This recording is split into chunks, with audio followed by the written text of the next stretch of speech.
Hi everyone, welcome to my Edit 7500 individual integration project website. As you'll see, this is my opening page of my website, and I just kind of wanted to give you guys a brief rundown of everything that is included. So first, the title of my project is Costuming World War II Children for a production of the play called And a Child Shall Lead by Michael Slade. Since I am out of the classroom at the moment, I got in contact with a good friend of mine who is a teacher at the high school I attended, Mrs. Goddard, and she allowed me to invade her classroom for a few days via Google Hangouts and actually coming into her classroom when I was in Georgia for a brief period of time in November. Basically, this play is in World War II, and it is a play casting 8 children who are in a Nazi camp, and my lesson is to help the students research and come up with costumes to show what their children not only would have looked like during that time period, but after 3 years of being in a Nazi camp, the wear and tear of their clothing, and what they would have actually looked like physically when they departed from the camp. I try to make this sidebar very easy to read and easy to navigate through the web pages, so we'll start with the introduction. This is just an introduction to the play so that anyone who reads the website can understand a little bit about the play. The actual lessons were taught over the course of 7 days, 3 of which were over Google Hangouts as I live in California, and the last 4 were of me actually in the classroom. As you scroll down the page, just on each side are just pictures,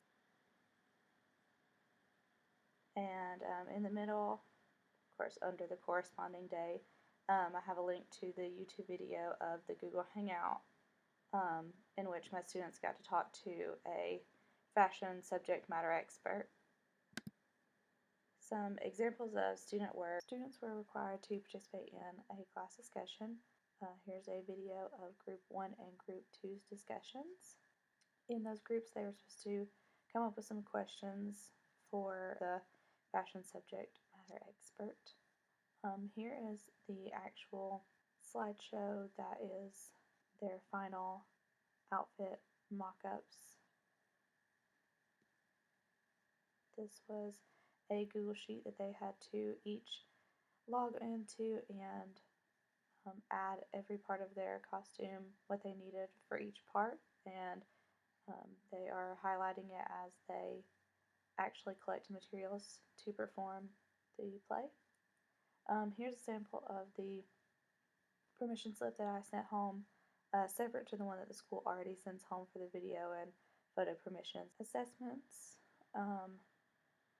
This is the rubric that they went through for their costume design for their final mock-up.